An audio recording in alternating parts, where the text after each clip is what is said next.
ദക്ഷിണകാശി എന്നറിയപ്പെടുന്ന കൊട്ടിയൂർ മഹാദേവ ക്ഷേത്രത്തിലെ വൈശാഖ മഹോത്സവത്തിനെത്തുന്നവർ ഓടപ്പൂ പ്രസാദം വാങ്ങാതെ മടങ്ങാറില്ല. 28 ദിവസം നീണ്ടു നിൽക്കുന്ന വൈശാഖ മഹോത്സവത്തിലെ ഏറ്റവും വലിയ കൗതുകമാണ് കൊട്ടിയൂരിൽ മാത്രം ലഭിക്കുന്ന ഓടപ്പൂക്കൾ. ഈ ഓടപ്പൂക്കൾക്ക് ക്ഷേത്ര ഐതിഹ്യവുമായി ബന്ധമുണ്ട്.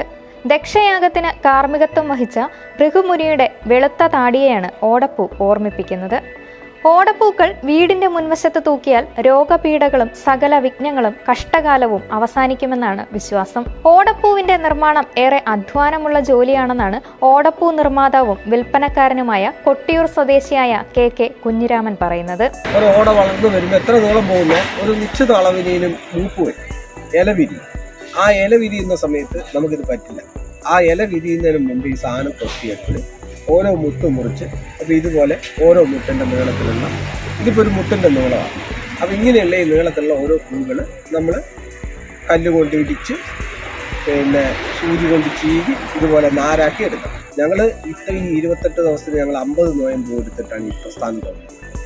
കാരണം മാസങ്ങൾക്ക് മുമ്പ് നമ്മൾ നോയമ്പെടുത്തതിന് ശേഷം നമ്മൾ കാട്ടിലേക്ക് പോകുള്ളൂ ഈ സാധനം പൊത്താൻ പോകും.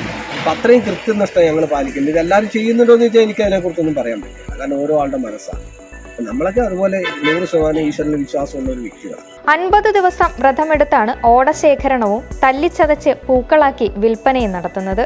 ഓട വെള്ളത്തിലിട്ട ശേഷം എടുത്ത് ഇടിച്ച് ചതച്ച് വീണ്ടും വെള്ളത്തിലിട്ട് കറ കളയും. കറ കളയാത്ത പക്ഷം പൂവിന് മഞ്ഞ നിറമുണ്ടാകും. വീണ്ടും അത് പിഴുതെടുത്ത് പൂവിന്റെ രൂപത്തിലാക്കിയാണ് ദർശനത്തിനെത്തുന്ന ഭക്തന്മാർക്ക് നൽകുന്നതിനായി സൂക്ഷിക്കുന്നത്.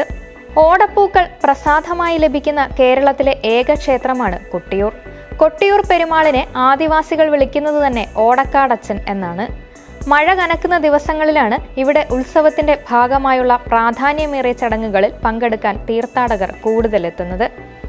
ദക്ഷയാഗത്തിന് നേതൃത്വം നൽകിയ ഭൃഗുമുനിയുടെയും മറ്റു മുനിമാരുടെയും താടിരോമങ്ങളാണ് ഓടപ്പൂവെന്ന് കരുതപ്പെടുന്നത്.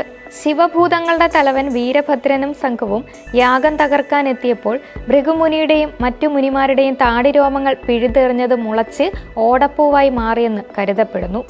വൈശാഖ ഉത്സവത്തിനെത്തുന്ന ഭക്തർക്ക് ഓടപ്പൂവ് ഒരു കൗതുകം മാത്രമല്ല, അടുത്ത വർഷം വൈശാഖ മാസം വരെയുള്ള ഐശ്വര്യത്തിന്റെ ഓർമ്മപ്പെടുത്തൽ കൂടിയാണ്. സമകാലിക മലയാളം, കണ്ണൂർ.